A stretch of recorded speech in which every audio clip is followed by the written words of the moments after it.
What's going on, boxing fans? I'm back here with another video here set for you guys.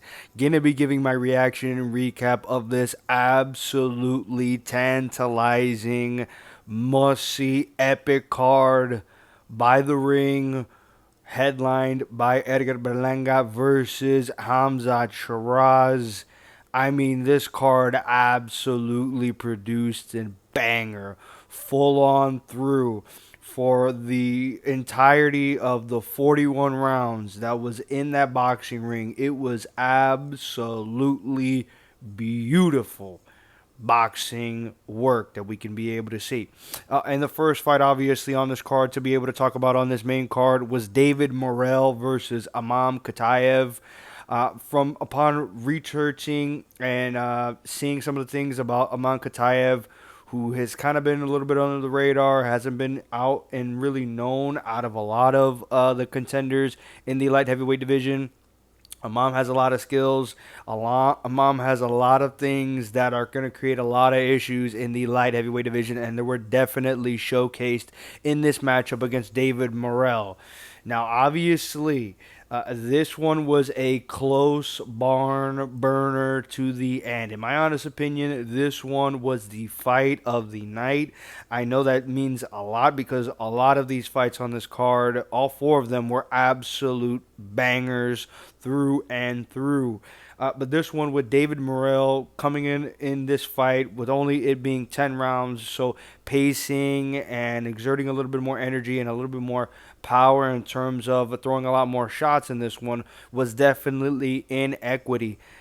At the beginning, I thought that David Morrell was doing a lot better than Imam Katayev, where Katayev was looking more for his openings, started to get his jab and his combinations and a little bit more flowing within each other for his offense. But I mean, man, Katayev built like a goddamn tank, dude. Man can be able to take a shot right on the button.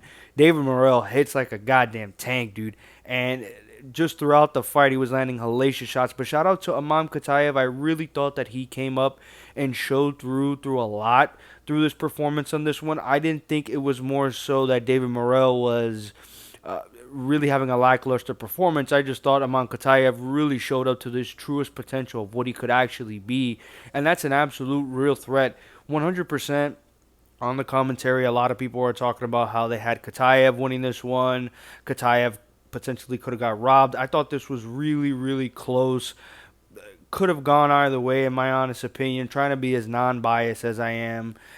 Katayev started to be able to get a little bit more better work towards the middle of the rounds, where he started to land more quicker shots, landing his jab, landing his hook, landing the right hand. And while Morrell, he is slick as a boxer and has a lot of confidence in his defense, he does get touched up way too much, in my honest opinion. He gets hit with a lot of heavy shots. Shout out to him, though. He does have a chin on him.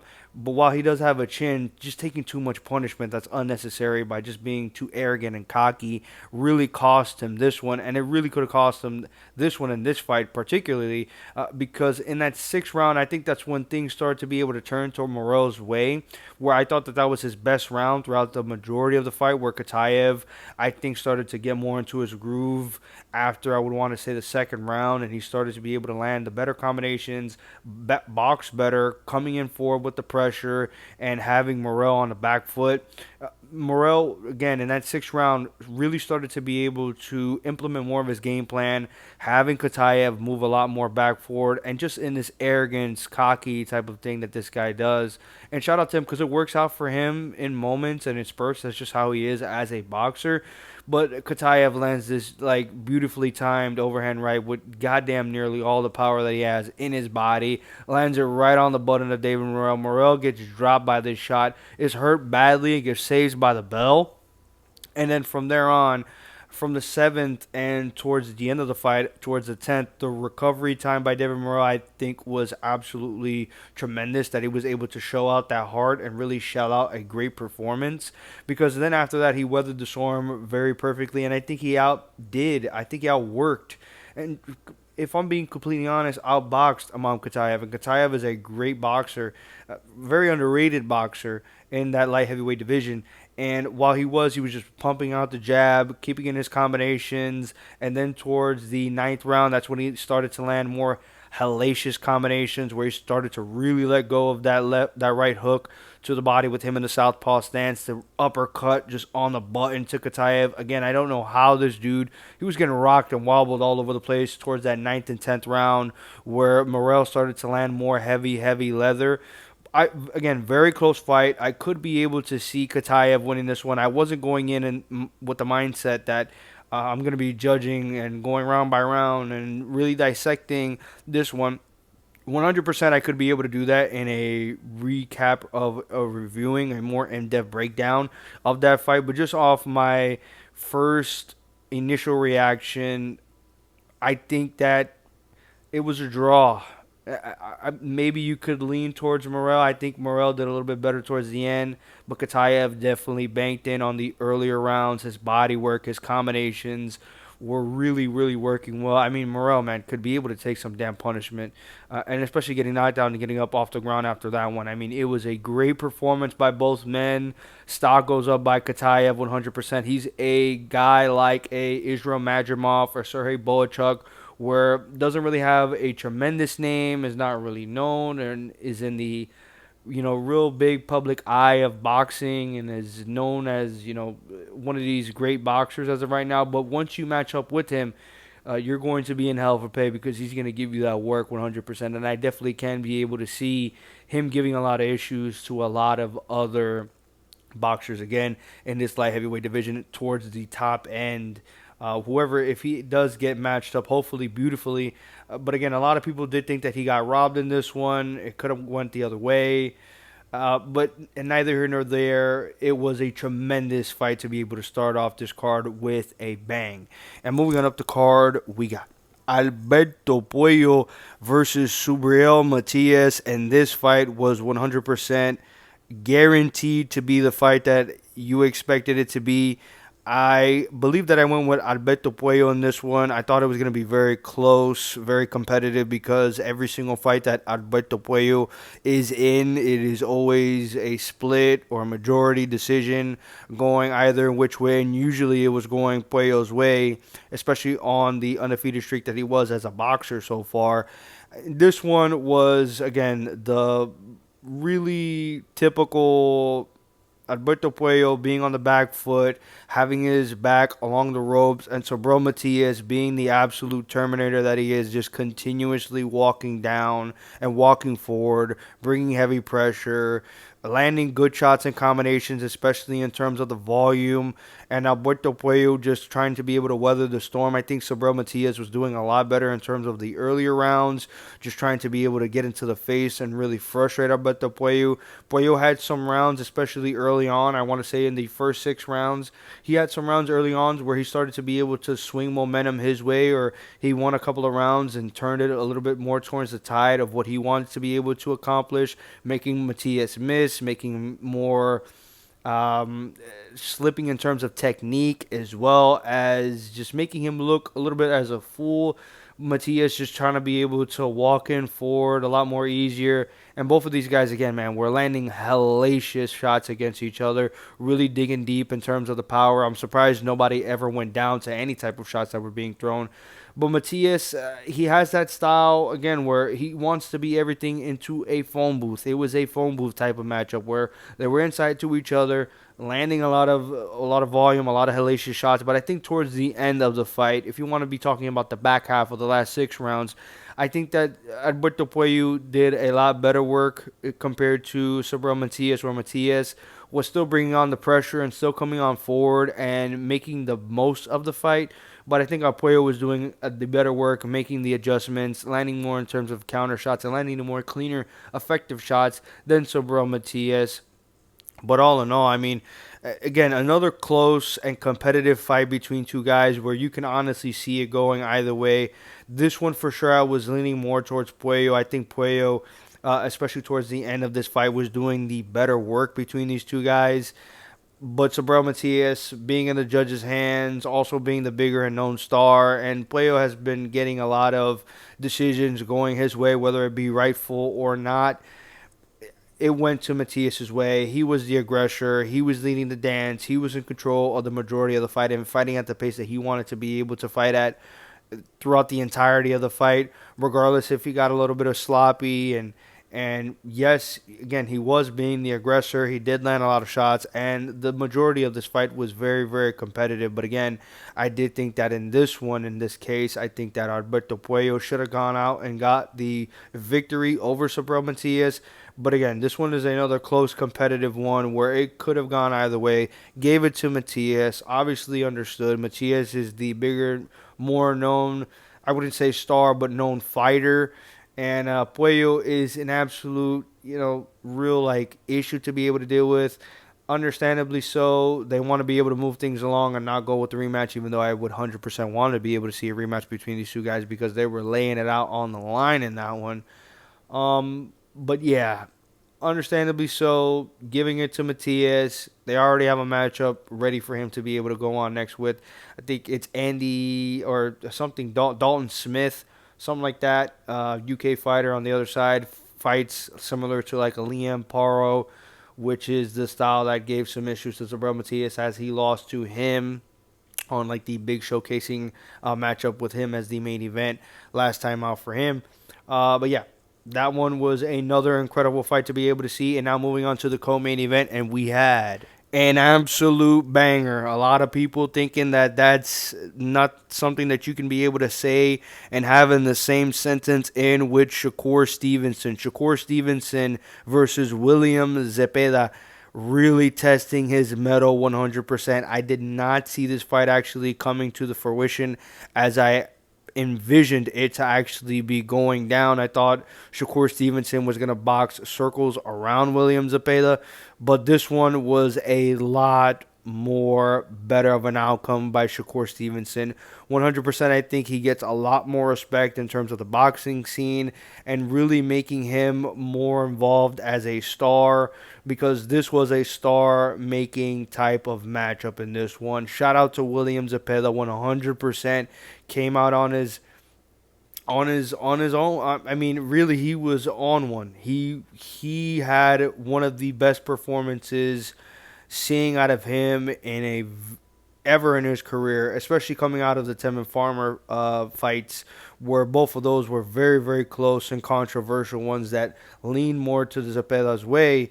And seeing that the matchup, with it being another tricky southpaw boxer that is more in his prime and on his way to being a star, compared to a dude like a Tevin Farmer who is more waning and out of his prime and going down in his career in terms of his trajectory. And man, Shakur Stevenson in those first 4 rounds, William Zepeda was giving him hell. Was really landing shots and combinations. Had a jab that really rocked his jaw back and wobbled him pretty badly. Had him off balance towards the ring ropes. And William Zepeda was just, again, having the performance of a lifetime, in my honest opinion. I think the lights were very, very bright for this one, and he actually showed up to the occasion on this one. And again, in those first 4 rounds, it really was a determining factor of showing, again, the mettle and the willingness and the toughness of Shakur Stevenson, because some of the shots that William Zepeda was landing on him was absolutely hellacious, really good shots. Again, showing a great chin, showing a great mettle, showing heart and determination to be able to just continue weathering this storm and trying to be able to figure out his ins and outs and cross his dots and T's on this one, because Shakur Stevenson had a lot on his plate. But during that 5th round, it really turned in terms of momentum and just in ways where in those first 4 rounds, Shakur was having good work in terms of his counters, and it was landing pretty good, and he was landing some good shots. But defensively, it looked like he had a lot of holes. He was getting beat up pretty well. And then his defense just tightened up, and he started to be able to break down William Zepeda to really have his offense be negated in every switch and type of way. Defensively, after the first 4 rounds for William Zepeda, Shakur Stevenson just turned it up a notch, and just his counter punching, his effectiveness, his defense, his slickness, really gauging the distance a lot better, locking down on Zepeda's combinations a lot better as well, and really start just making Zepeda if not swing at air, just hit body parts, and not the body parts that he wants to be able to hit. Hitting arms, hitting gloves, not landing cleanly. Zepeda was effective with landing his jab in terms of the combination, but wasn't really putting a lot into it in terms of what he was doing earlier in the rounds, and everything offensively was just shut down by what William Zepeda was going to be able to do. And while that was getting shut down, again, like I said a little bit earlier, Shakur Stevenson, in terms of his counter punching, it was just picture perfect, great performance and adjustment in this one by Shakur Stevenson, where all the hard, clean shots, and shout out to William Zepeda for having a tremendous chin and metal as well. Shakur Stevenson was landing some hellacious right hooks to the body, just digging in and really making a fortified effort as well with his jab and his stick continuously to the midsection. Shakur Stevenson, man, really just showed his different class in this one. Just essentially like how I believe Voodoo was going to go down in my original prediction in this fight that was going to happen. I thought that Shakur Stevenson was going to outclass and make William Zepeda look like an absolute fool in this one.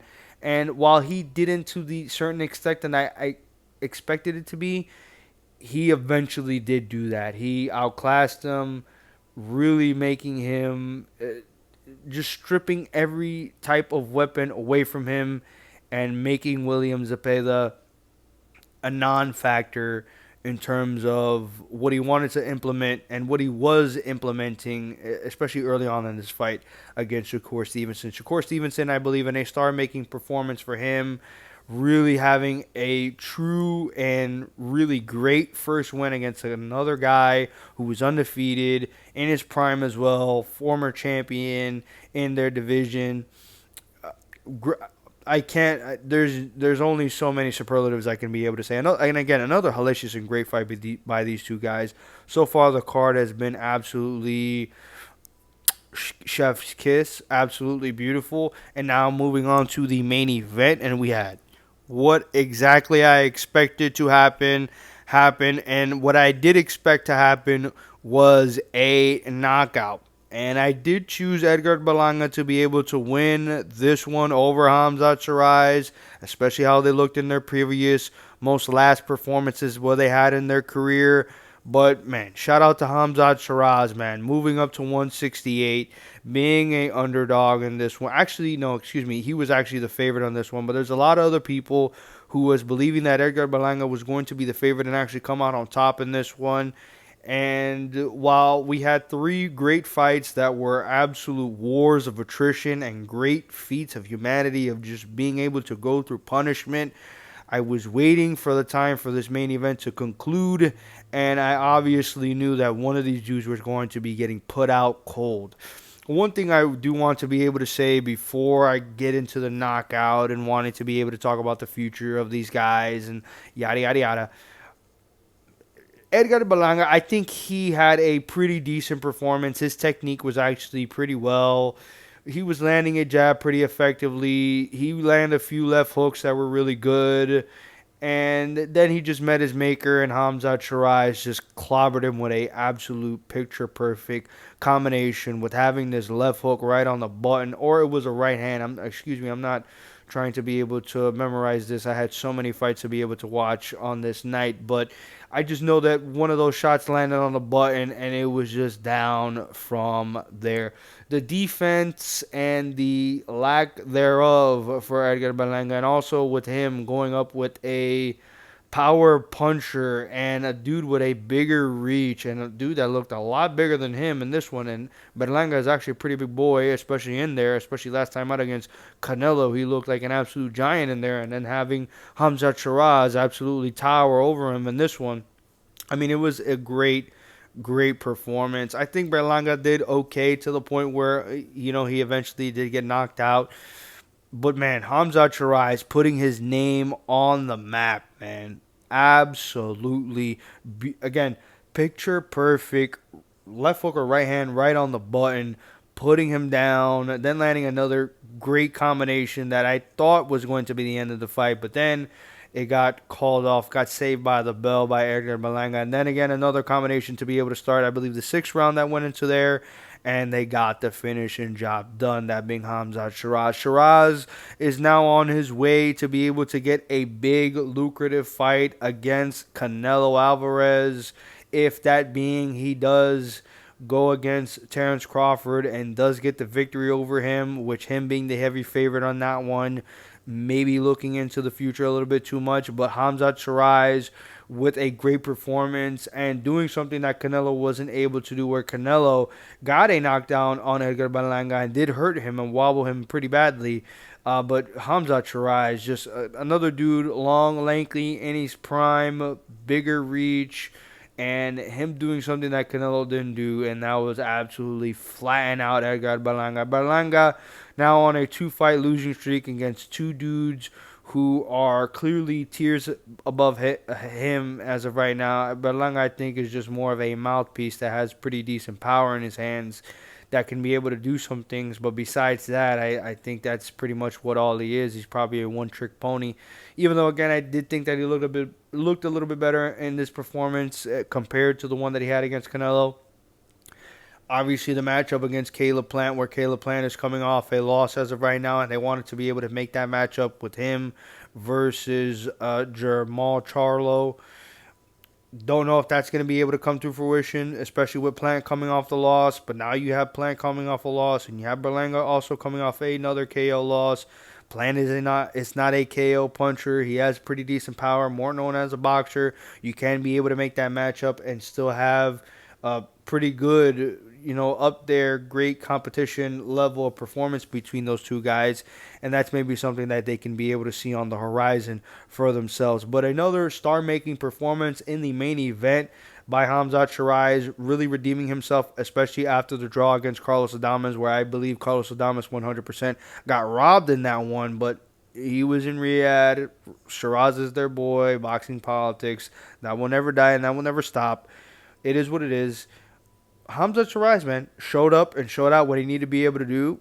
Outboxed Edgar Berlanga, was getting hit with a few good shots, but eventually got him out of there, and that's what we were expecting. Somebody to be able to get out of there. Like this video if you obviously like this video. Comment your opinions on what you thought about this The Ring Riyadh season card.